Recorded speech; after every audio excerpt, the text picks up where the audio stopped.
Welcome, listeners and viewers far and wide, from the Outback to Inwood. I'm Eirik Gislason, Associate Broker and Team Leader of the Excelsior team at Brown Harris Stevens, Master Certified Negotiation Expert and Instructor, founder of Archway Partners Coaching, and your host of Shear Negotiation Mastery, the podcast bound and determined to reclaim and restore the good name of negotiation and unlock the door to value creation, win-win solutions, and the true power of collaboration and integrative negotiation.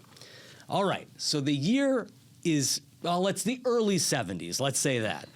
Texas, and the commuter airline market is brutal. Cutthroat routes between Dallas, Houston, and San Antonio, known as the Texas Triangle, where business travelers dominated the manifests and every carrier was fighting for relevance. Braniff International Airways, if you remember them, they were the established powerhouse. Flashy planes, high-profile ads, deep pockets, and then there was Southwest Airlines. They were the newcomer, small, untested, and easy to dismiss. So Braniff decided to push the little upstart out of business with a price war. They slashed their fares in half from a walloping $26 to $13 one way. They were confident that Southwest would have to follow suit and certainly could not match that price cut for long and would go out of business. But enter Herb Kelleher, Southwest's unconventional and wildly perceptive CEO. Herb understood something that Braniff missed. The business travelers on those routes weren't paying for their own tickets. Their companies were. Lower fares didn't matter to them. The experience did. So instead of cutting prices, Southwest held the line at $26 and offered something completely different. Not a bag of peanuts or a bag of pretzels or even one of those biscuit cookies that you get on Delta Airlines. No, a free bottle of liquor. Your own choice of scotch, vodka, gin, or bourbon with every flight. For the cost of a few dollars, it was like $4 or $5, they bought the liquor in bulk. Southwest created an incentive that felt personal, fun, and valuable, and travelers loved it. The promotion became a hit, and in fact, meanwhile, Braniff's strategy was backfiring. They lost more money trying to compete on price, while Southwest built loyalty, attention, and brand identity. Herb had reframed the battlefield from cost to perceived value. It wasn't about being cheaper. It was about benefits over cost. As negotiators, what can we take away from that story? Well, there are several, but I'll name a few. One, negotiate and compete on value, not price. Discounting is easy. Delivering meaningful, differentiated benefits is what creates actual value. Number two, identify the decision maker. The real buyer isn't always the one paying. Discover who experiences the value and solve for what matters most to them. And three, redefine the playing field. When the other side tries to determine the most valuable elements of the deal, ask questions first and gather intel first. Then move the negotiation where your strengths create advantage. And that's just the beginning of what we're unlocking today on Shearline. And joining me for this unique and powerful episode is my trusted part-time co-host and longtime friend. You know him as Mr. Cookie Salad, celebrated interior designer of Jay Billiet Interiors, Mr. Jay Billiet. Thank you. Welcome back, Jay. Thank you, Eirik. It's great to have you back. It's been a while. It does feel like it's been a while. It has. Well, I've gone through a few episodes, and every time I'm like, haven't when is listened Jay to a single coming? one. Thanks. They were really good. I'm sure. I mean, I can imagine they're really good when I'm not on. Yeah, I was wondering. I was just looking for your little thumb, your little like, and it just never came. But it didn't? Okay. No, I didn't. I didn't see your little thumbs up on my YouTube channel, but that's okay. Maybe next time. Yeah, I didn't know you could like things on YouTube. Actually, you can thumb it up. Oh, I don't know if it's called a like, but it's a thumb. Okay. So what have you been up to? I have been up to the exact same thing I was up to 2 months ago, a month ago. Yeah, getting to go to the gym while I take care of my children. I think that was where we left it. Oh. You get to have Father's Day, I get to eat copious amounts of food, and you get to go to the gym and and walk a dog. Yourself. Yeah. It's nice. Yeah, I get quiet time. So we learned recently that you and I, I know at some point we've shared barbers throughout over a long For period of longer time. than we even knew, we shared barbers. Yeah. And this came yes, up right. recently because you called me and asked me for a reference for a barber. And Yes. I said, what are you talking about? I have your barber, That's and right. he just moved. I need a new barber. We both need a new barber. Yeah, I forgot that I had referred you to You my, had referred, to because my barber. it started probably, I mean, with George. We could say his name. He's not listening, but it started with George, in the over story. 20 years ago. Yeah. Because I remember I was seeing him, and you asked me for who cuts my hair, and I told you to go to George. which was like right around the corner from my house at the time. It was right around the corner. Amazing. Yeah, because you lived at Broadway. Yeah. And so we went there, and then he ended up moving to California. And I went Suspiciously. somewhere else, and then I needed someone, and I called you, and you said, "Oh, I go to George's brother." So then I started going to George's brother, and then you moved, and I stayed with George's brother until he moved to Florida. And then when I moved to Jackson Heights, moved to Florida. Yeah. and so I was with Alex until then, and then a few years ago, you referred me to Manny. to Manny. Yeah. Yeah. And then Manny just recently, Forest Hills Barbershop, great. He just Up and disappeared. And now he moved. He started a business with his. Did you know that? No. He started a business with his aunt in the Dominican Republic. That's where he's from. And so he went back there to. So now we're on the hunt for another. So now we're barber. both on the hunt. So if anyone So has any if you know any good suggestions- barbers in the Shear line. Central Queens area. Call it. We'll be accepting callers. Yeah, we'll be accepting calls. Feel free to call in. And if you have it any good ties right in suggestions. because, as Ben Willig said when he came on the podcast, he's like, I thought I was coming on to a podcast about haircuts. This Yeah, Shear line- well, that's what this should be. This should be a podcast about No, it referrals. shouldn't, Jay. No, it shouldn't. Okay. All right. So let's get back to it. Today, Okay. we're going to do something a little different. And I love doing something a little different on Shearline when Jay is here. We get to mix it up a little bit. And it's honestly something that I've been really looking forward to on the podcast. So in honor of Jay's triumphant return, we're going to flip our usual format on its head. So normally, each episode of Shearline zeroes in on one specific topic or theme, something like adaptability, logic, and reasoning, conflict avoidance, power, confidence, all of these episodes that you didn't watch. and we unpack how those concepts apply to collaborative negotiation. But today, we're going to take a reverse approach. We're calling this episode This One Deal? So Yes, we're calling it This One Deal, and I love that we have to, flip the script every time I'm here because I do not have the ability to follow any rules or structure. Yeah. And so we're going to do exactly what you said. Instead of starting with the theme of the day, we're going to chat about our life experiences. Yeah. True life experiences, deals that we've had or that maybe other people have had, and then we're going to pull the lessons out of those stories. And it's going to be the kind of deals that make you laugh. Probably mine. They'll all make you laugh, sweat, probably question your life choices. That's also me. And we'll pull the lessons out after how they have shaped the negotiations, negotiation tactics. So whether you're an interior designer, a real estate professional, a mortgage broker, an attorney, a buyer, a seller, a renter, or a landlord, you will definitely recognize yourself in these moments. You'll probably nod and say, oh yeah, I've been there. I hope that's Which is another reason why this is so fun, because we can share stories, it's like sitting around at a bar like, you're never going to believe what happened. And all the listeners are like, oh, that happened. Yeah, this is actually That happened to a me. good friend of mine who I grew up in real estate with. His name is Brian Meese. So Brian, if you're watching, we always used to have this joke. We would say, "Oh, this one deal I did," and then we would say this one deal, and it would 10 or 15 minutes later we'd be on to the next deal and the next deal. So we all share these similar stories. So this is going to be fun. It happens. Yeah.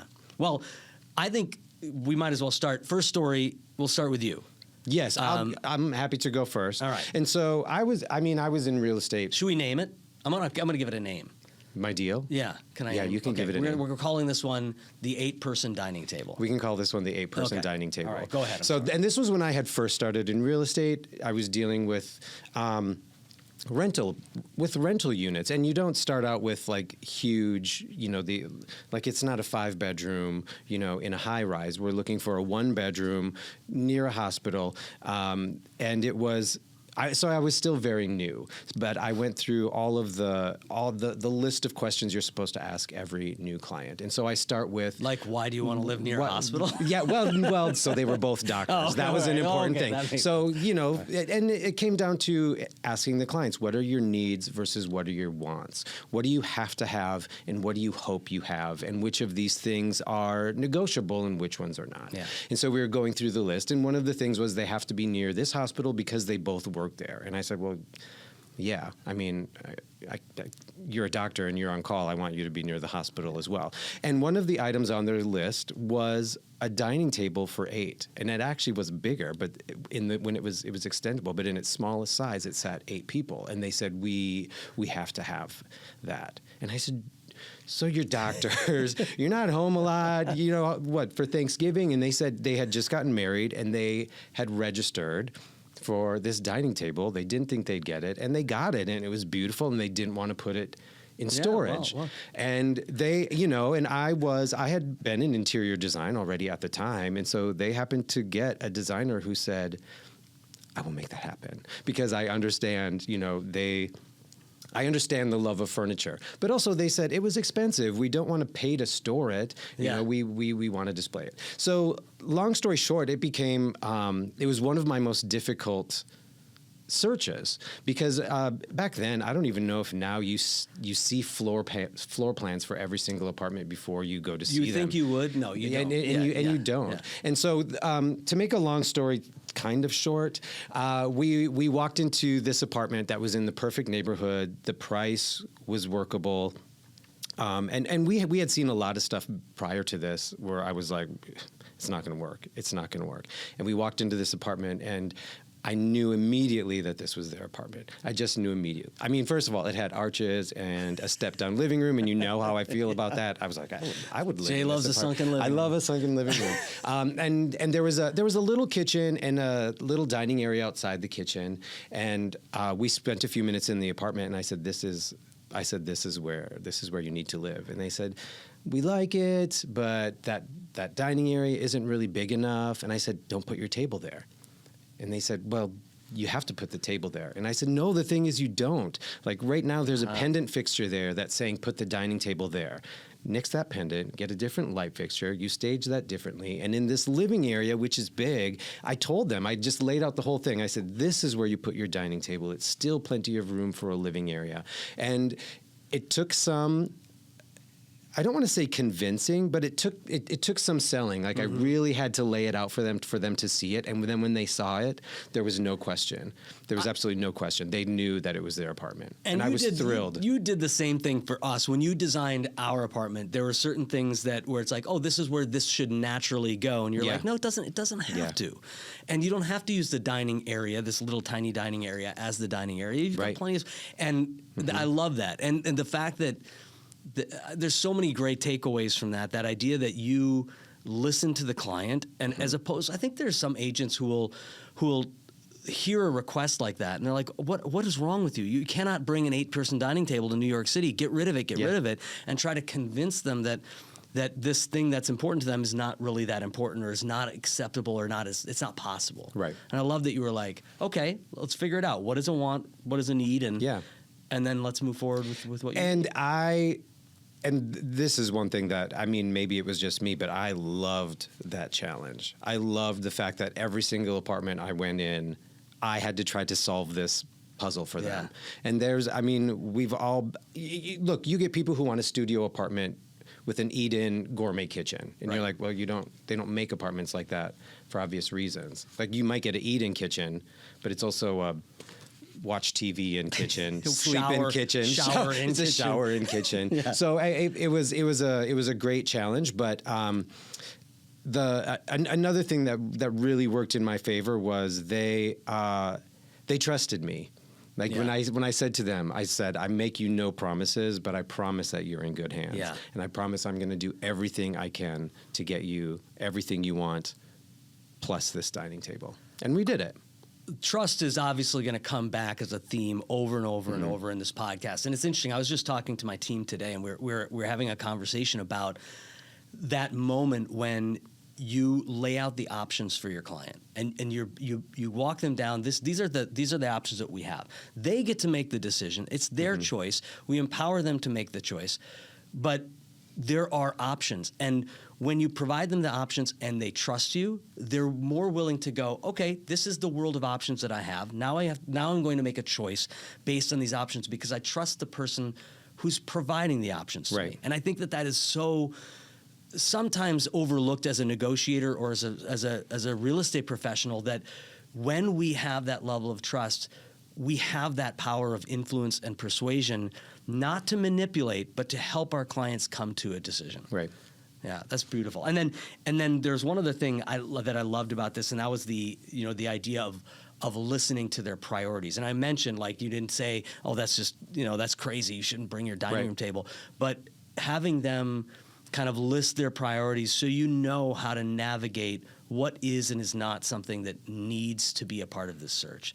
Because sometimes the client doesn't, like you said, sometimes the client doesn't see it. They're not able to see the possibilities, or they're not able to see the workaround or the solution. They're not going to see that solution because they haven't been in enough apartments to know. They're trusting the professional. Yeah. They're trusting the professional. I love it. That's a great one to kick off with. So we're going to take a break, and we're going to come right back with a few more stories.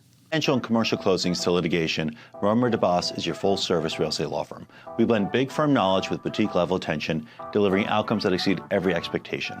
Contact us at romerdeboss.com.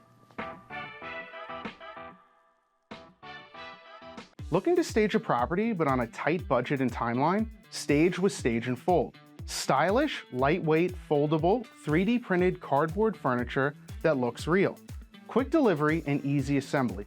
Staging starts at just $199 a month per room, and setup takes less than 30 minutes. Contact us today to stage smarter, sell faster, save thousands with Stage and Fold.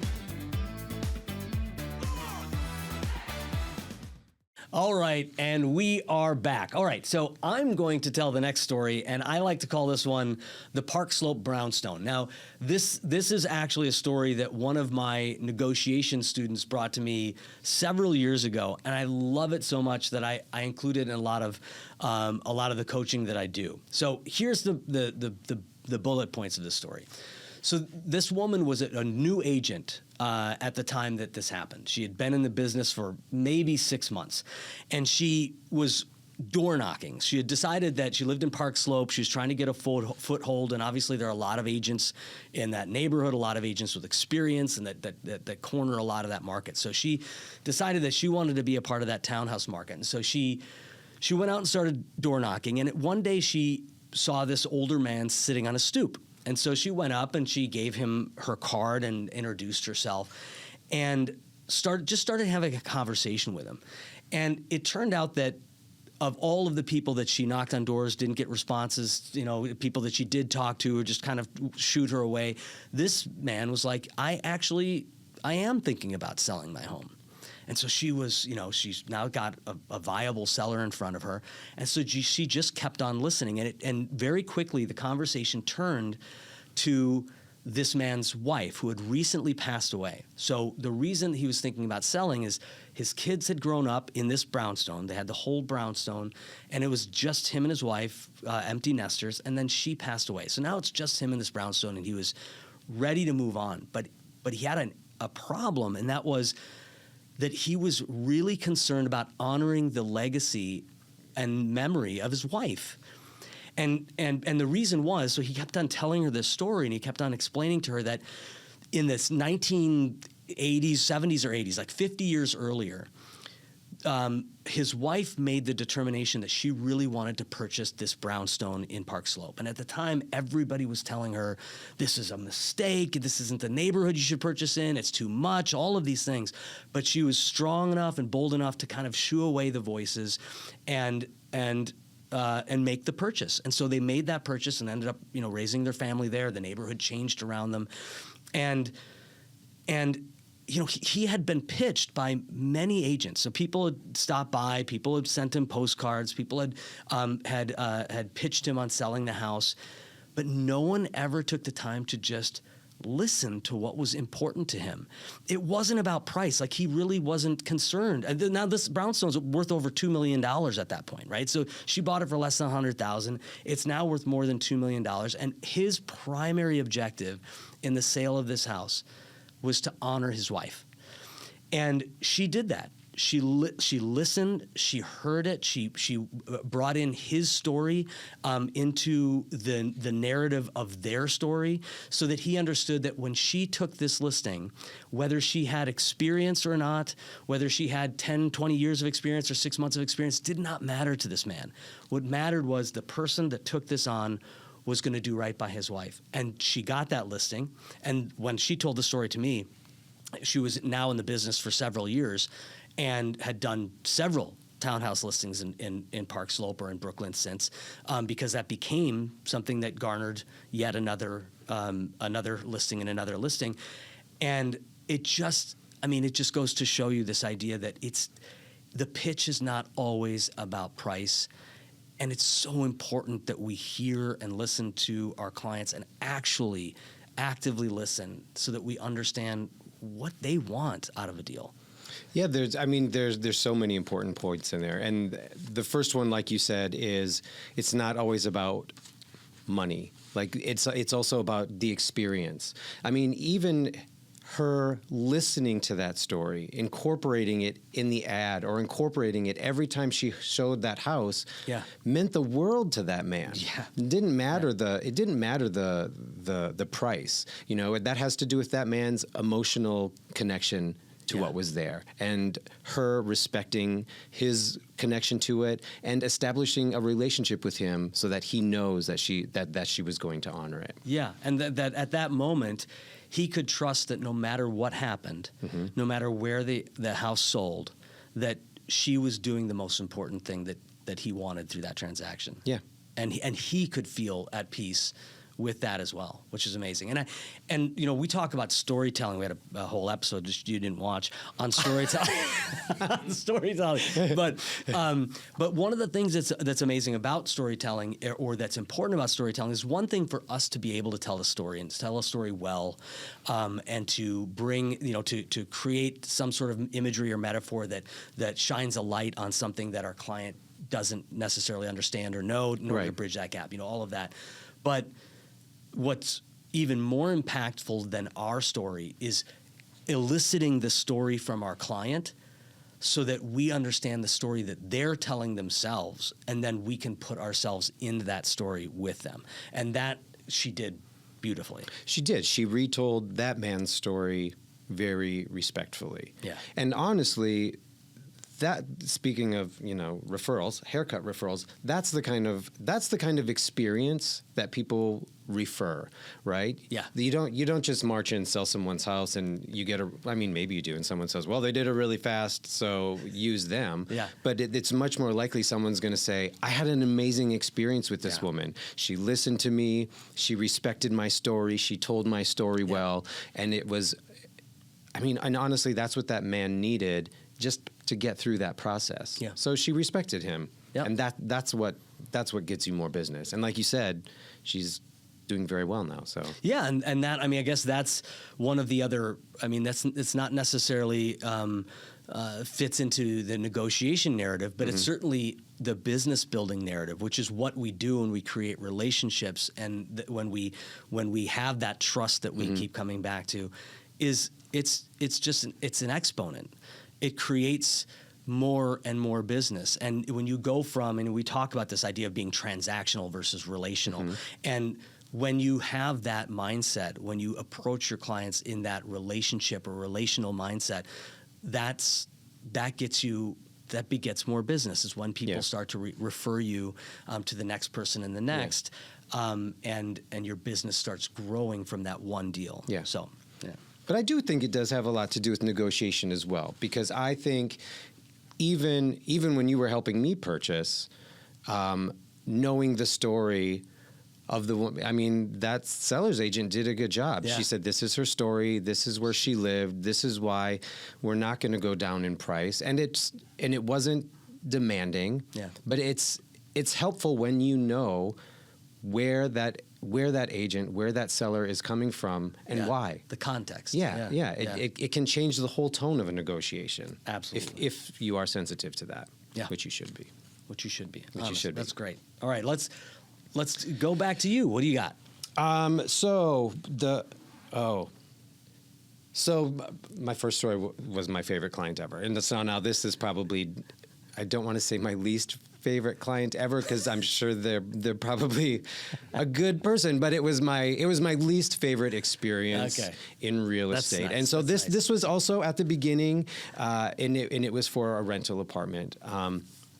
And I had a young woman looking for a studio apartment in Hell's Kitchen, and I went through the list of what she needed, what she didn't need, her needs versus her wants. And they were, all of the topics that we discussed were what you would typically discuss with someone moving to a studio apartment in Hell's Kitchen: safety, all of these things. And as we started our tour and we started looking at apartments, she was asking all the right questions. But what I picked up on was she was responding to all of my wrong answers. It was the opposite of everything that I expected. She was asking about access to the building. Is there just this one door? And I would say, yeah, there's just this one door with the lock. So, but don't worry, the super's on site. And she'd be like, oh, where is he? And I would say, oh, he's downstairs. And she would ask, is he here a lot?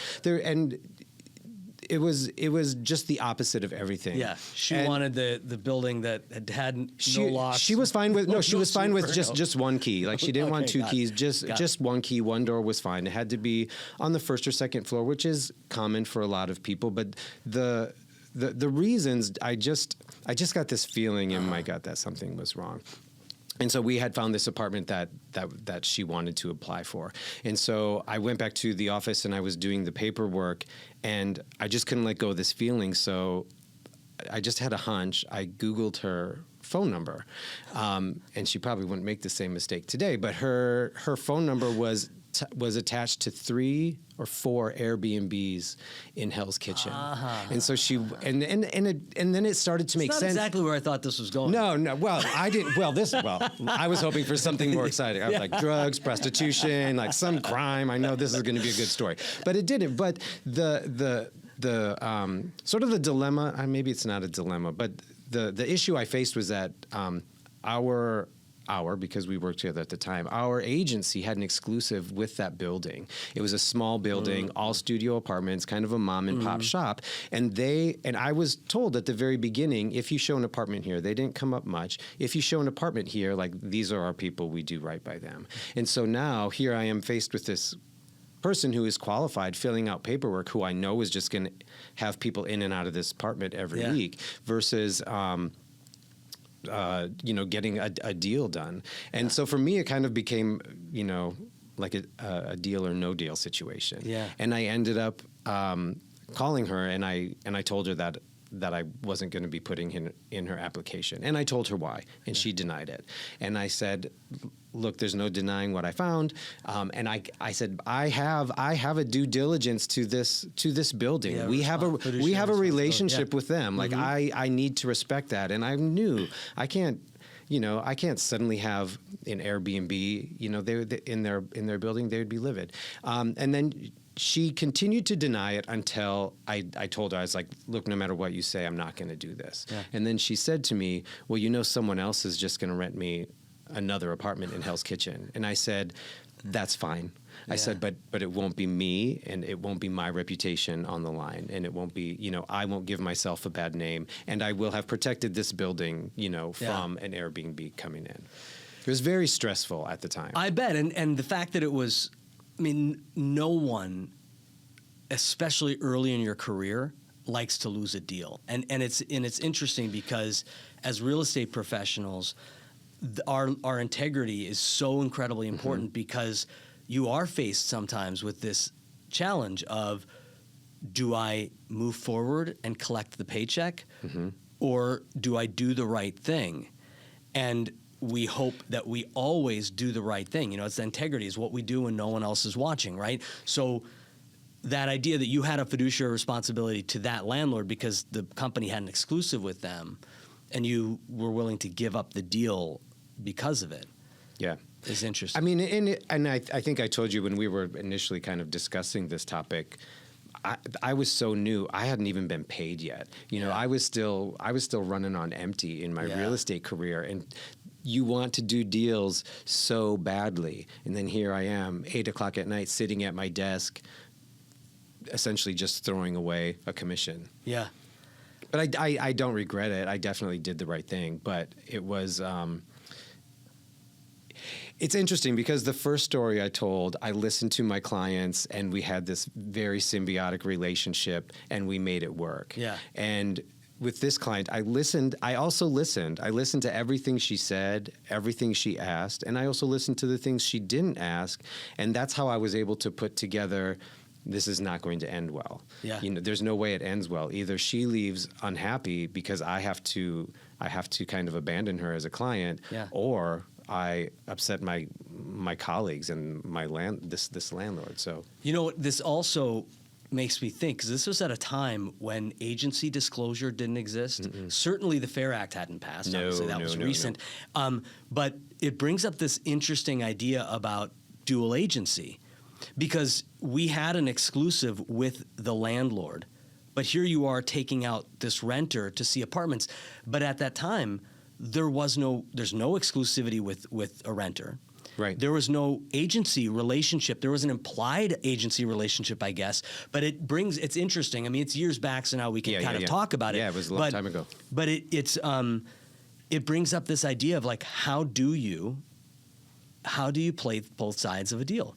How can you successfully be a dual agent and carry out your fiduciary responsibility, the responsibility of reasonable care and loyalty to one client and not the other. Right. So it's kind of it's a really interesting story. Yeah. And for the record, I do think Airbnb rules have changed since then. I think because of her, Airbnb rules have changed because of that scam. Yeah. But you didn't fall victim to her scam though, Jay. No, not me. All right. Well, I'm going to come back. We're going to come back with another story. I call it the Fort Greene townhouse story. Okay. But we'll come back with that after a quick break. What do you really need to know about buying or selling a home? First, it's serious business. And it's complicated. There's a lot of money on the table, and emotion too. You need an agent who knows the ropes. So, whether you're buying or selling your home, work with professionals who have a mastery of the craft.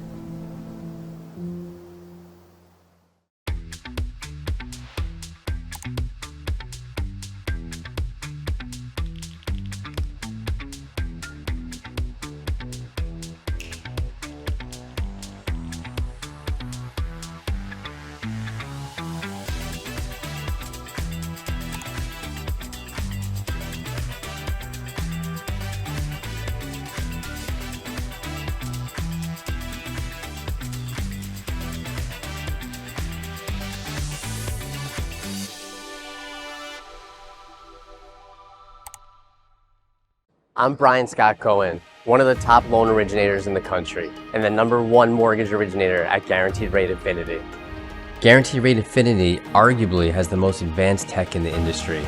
Our completely digital loan process makes it easy and efficient for homeowners, from a 15-minute pre-approval to the digital application and through closing. My team and I would love to help you get into the home of your dreams. All right, and we are back. So now, this story is called the Fort Greene townhouse, and this is, I think, an amazing story about understanding relative value. So here we go. So imagine a gorgeous, fully renovated townhouse in Brooklyn, in Fort Greene, Brooklyn. It was on the market for $3.3 million, and the agent representing the buyer calls the listing agent, and it turns out that they had an accepted offer. And the accepted offer had been for about 14 days. It was longer than a normal accepted offer.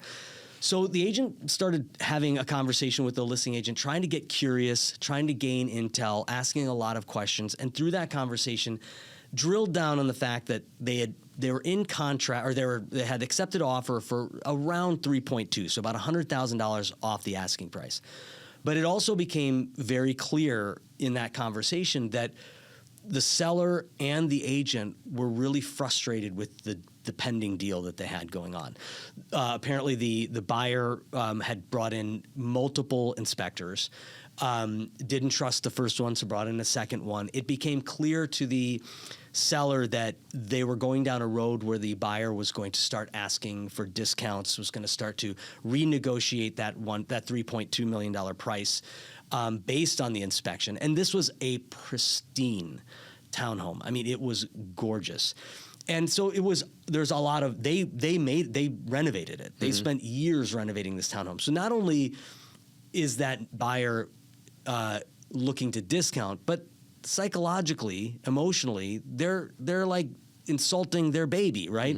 And so they were all frustrated with this buyer, and the buyer's agent could pick up on that. So he asked the listing agent, so what would make the seller decide to move on to another buyer after knowing that they're in a very frustrated place? And she said, well, if you bring an offer that's at our asking price, we will happily kick this buyer to the side and move on to your buyer.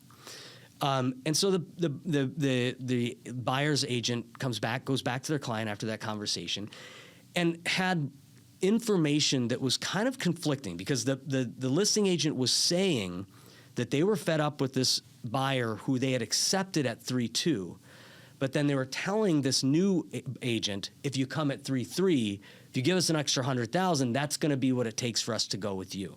And so he had a conversation with his client, and they tried a different angle. So they went back to the listing agent. They said, look, here's what we'll do.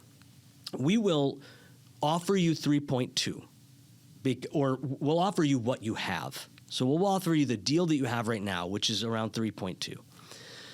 But instead of what you have right now, we will offer you $50,000 of appraisal protection, or of inspection protection. In other words, if our inspector goes in and finds something that's a $10,000 fix, or a $15,000 fix, or a $40,000 fix, or a $50 fix, all of that, all the way up to $50,000, you won't hear a peep from us. We will take on every single penny of it. We will have our inspector here tomorrow so that we can turn this around quickly. And we'll get into contract within 7 days. And if you give us a 7-day period, we promise you that we will be in contract. And didn't hurt that the buyer was all cash, but the buyer was cash, but we will get this done and we will close quickly. We'll take this burden off of your hands, this frustration off of your hands, because you don't even know where it's going at this point. It could come back. You have no idea what it's going to cost you. And every discount that that first buyer was going to ask for was going to be a chip off of 3.2. They're giving them 3.2 and then offering $50,000 of protection above that. They took the deal. They ended up having an inspection the next day. There was $5,000 of repairs total. That was all the inspector recommended, $5,000 of repairs. So the buyer ended up netting $95,000 just in the way that agent addressed that negotiation. Yeah. And I think that's fascinating. Well, it's very smart. Number one, it kind of goes back to, it's not always about money, it's about the experience. Yeah. Like if they were happy with 3.2 but knew it was going to be a painful process, they wouldn't have done it. So why not go back in with the same number and say, let us show you we're serious. Let us show you that, let us better the experience. You'll get the same amount of money. In the end, they ended up ahead. But you'll get the same, we're offering you the same thing, but we're offering you a better experience. Yeah. And they took it. Yeah, and the other thing that I think is missed sometimes is taking the opportunity to set down an anchor, taking an opportunity to make the negotiation more beneficial for your side, knowing that even if that seller had rejected that premise of 3.2 with $50,000 of inspection protection, everything that they offered was meant to protect and honor, or meant to provide the seller an experience, to your point, that was going to be better than what they had now. So even if they really did want their 3.3 price, the buyer's agent knew that we can present this offer, and they're not going to look at it as offensive. They're not going to look at it as anything but an attempt. And so what is there to lose to go in and try to make that negotiation save your client what amounts to a tremendous amount of money? Tremendous amount. I don't care if you're talking about a $5 million deal, a $3 million, or $100,000 is a lot of money. Yeah. It's also smart. I mean, that agent was very smart in the way that they listened. Yeah. The way that they listened to what was actually holding up the process. Yeah. Because you can say, we're going to give you a better deal, and they say, okay, more money. But because that agent listened, they knew that wasn't the squeaky wheel. Like they weren't spinning on a number. They were spinning on an experience. Yeah.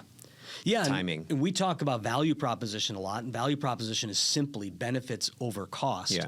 So sometimes you can offer benefits that far outweigh any marginal increase or decrease in cost, whether that's our the commission that we are charging, or the commission that we earn, or the price in the sale of an apartment. Sometimes the benefits, to your point, the benefit was a better experience, a cleaner deal, certainty, security, something that was going to get done with a high level of high degree of certainty, and it didn't cost them a dime to do it. And that when you stack on the benefits, even if they really did want their asking price, the benefits far outweigh the difference in cost, and that's how you create a great value proposition. I mean, and they took any hidden motive off the table when they said, we will, the first buyer, the first potential buyer who was calling in all of these inspectors, kind of holding off on whether they're going to move forward because they're going to probably try to find some wiggle room in that price. Yeah. The second buyer said, no ulterior motive, and we'll prove it to you. That's right. Where our cards are on the table. Yep. Very smart. And one last thing I'll say on this one, because it is one of the tenets, or it's one of the most important things about collaborative negotiation. We say create value before you claim value. And collaborative negotiation is all about creating a bigger pie, right? Understanding that each side has different interests and needs, and if you can identify the needs and wants of the other side, and you can create exchanges, giving something of lesser value to your side to get something of greater value to your side, what happens is that pie, the value within that pie just gets bigger.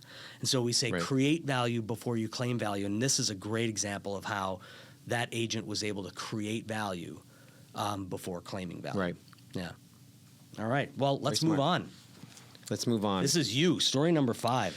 This is me. Oh, right. So this is a story about, I guess it's about knowing who you're dealing with, knowing who is in charge, and knowing who is making the decisions. I had a rental client, a young girl moving here. She had a great starting salary. She was making more than I was. Like, she was ready to go, and she came in, and we had a meeting, and I explained to her that she did not qualify for the type of apartment she wanted. She did not qualify on her own, but there were options. There's always, the roommate option, but there's also guarantor. Yeah. Or if you're willing to look somewhere else, we could explore that, but otherwise she needed a guarantor. Moving to New York and getting hit with that 40 to 50 times the monthly rent and a salary it's big, and it's confusing, and it doesn't make sense if you've never been here. Yeah. And it sometimes doesn't make sense if you've lived here 30 years. Yeah, exactly. But those are the rules. And I thought everything went great, and then the next morning I received a call from a very, very angry father who had a lot of things to say to me. And this is actually, I know when we talked about Minnesota Nice, the first, and we're like recovering from it, but one of the positive side effects is that I was able to take a breath and listen to this man, and I thought about it. I was like, well, he's calling me. He's not calling my boss, so he must know that I can help him. But he said, how dare you tell my daughter that she can't get an apartment in New York City? Yeah. And then there were many other words. And when he was finished, I said, let me clarify.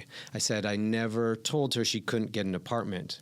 I told her she doesn't qualify for an apartment in New York, and I told her the options, one of which was a guarantor, which, you and I asked if, her parents could possibly be that. And he said, she's making plenty of money to pay that rent. And I said, oh, don't get me wrong. She's making plenty of money to pay the rent. But in New York, just because you can pay the rent doesn't mean you qualify to get that apartment. And I had to explain that to him. I basically had to start over. It was like Groundhog's Day. I had to start over with a brand new client. Yeah. And I went through the whole process with him. And after explaining it to him, he totally got everything.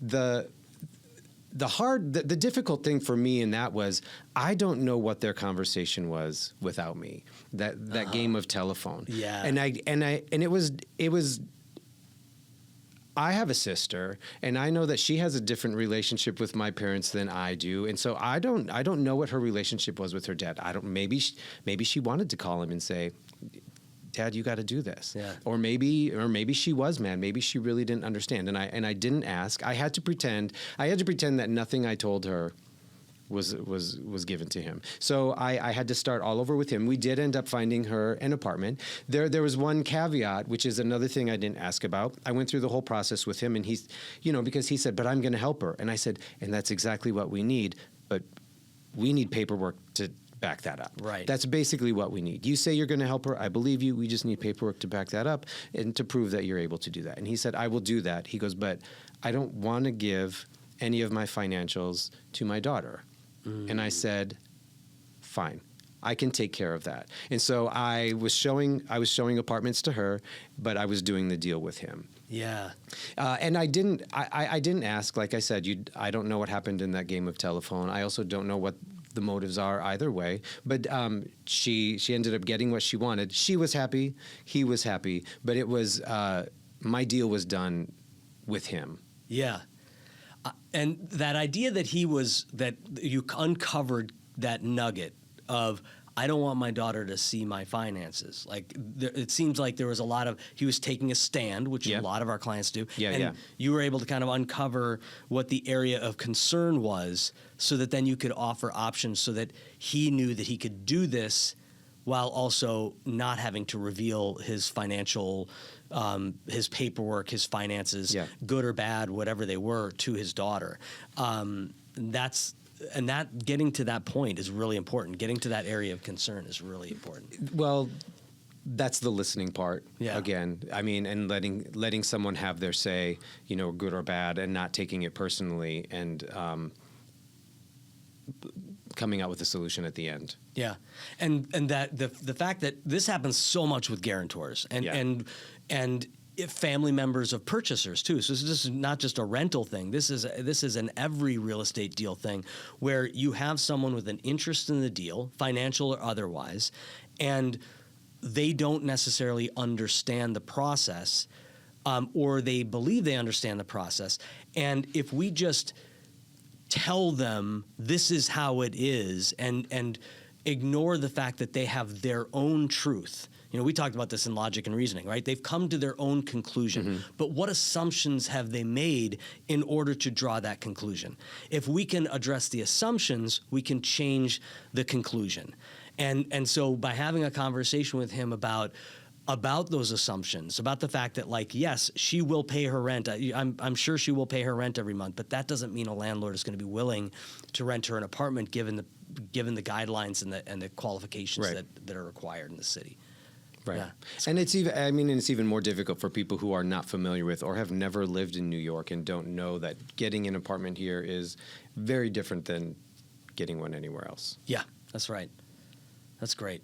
All right, I have one more. Okay. This is a short one. This is a really short one. And it's actually, I wanted to include this because this is an ongoing deal. So I hesitated. I've got a knock on wood somewhere because this is an ongoing deal that's actually happening. But it's a fascinating story about how we leave an impression on people, or how people feel about us and why it matters. And this is a deal that we're about to sign contracts on. And it's friends of mine who are purchasing. They saw an apartment. They went without me when they first saw it. And they called me from the apartment. They said, you really got to come and see this apartment. We really love it. So we set up an appointment for the next day. And I connected with the listing agent and texted him and said, hey, it's Eirik. I'm not sure if we've ever worked with each other before, because it's in my neighborhood. This is in Jackson Heights. Yeah. It's a close-knit group. So I was like, I don't think we've ever worked together before, but I'm working with my friends and I'll be their agent. He said, great, okay, wonderful. We'll see you tomorrow. So we go to the apartment. They're milling around, looking at the apartment one more time.